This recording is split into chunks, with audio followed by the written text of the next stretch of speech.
Assalomu alaykum barchaga. Bugun biz sizlar bilan rus tilidagi sifatlarni orttirma darajasida o'rganamiz. Demak, e'tibor beramiz. Bularning tarjimasini ham aytib o'taman va shuningdek orttirma darajada qanaqa kelishini tushuntirib o'taman. Birinchi bo'lib bizda trudniy fe'li, ya'ni qiyin deganda aytishimiz mumkin. Qiyinroq demoqchi bo'lsak, biza ye, ya'ni mana shu uy degan joyning o'rniga biza ikkita ye qo'shsak, trudniye bo'ladi, ya'ni qiyinroq deganda aytishimiz mumkin. Qolganlari ham xuddi shunaqangi tartibda i bilan tugagan sifatlarni barchasiga biza mana shunaqangi ikkita ye qo'yish orqali orttirma darajani bersak bo'lar ekan. Demak, e'tibor beramiz. Интереснее, ya'ni qiziqarli, qiziqarliroq. Красивый, chiroyli, красивее bo'lsa chiroyliroq bo'ladi. Новый, yangi, новее bo'lsa yangiroq. Теплый, issiq, teplее bo'ladigan bo'lsa issiqroq deganni aytishimiz mumkin. Suvga nisbatan, misol uchun teplая voda bo'lsa, bu iliq suvga nisbatan aytiladi. Медленный, sekin, медленнее bo'ladigan bo'lsa sekinroq.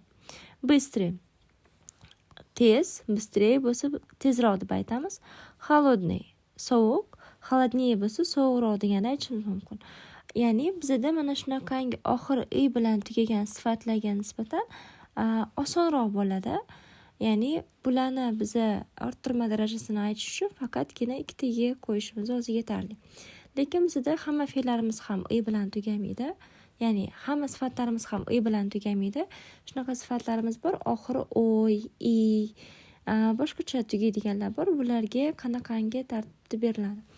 Demak, ba'zilariga umuman boshqacha o'zgarishlar kiritiladi. Shuning uchun bularni yodlab olishimiz kerak bo'ladi.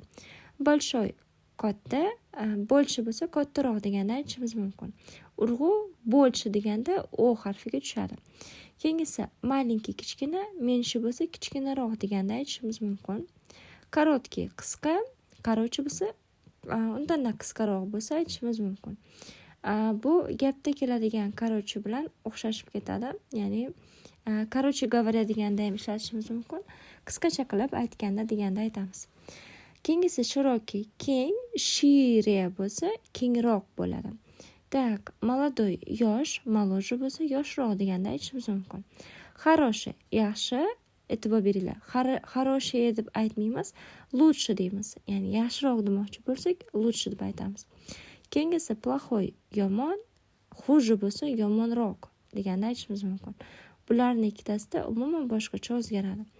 Старший, misol uchun starshi brat bo'ladigan bo'lsa, yosh bizdan katta bo'lgan akamizga nisbatan aytishimiz mumkin.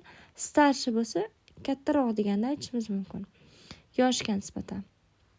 Keyingisi mladshi, kichkina, mladshi bo'lsa kichkinaroq deganda aytishimiz mumkin.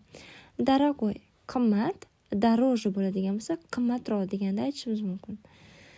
Shunaqangi tartibda o'zgartiramiz va bularni albatta yod olinglar, chunki bular eng ko'p ishlatiladigan sifatlar va ularning orttirma darajasi.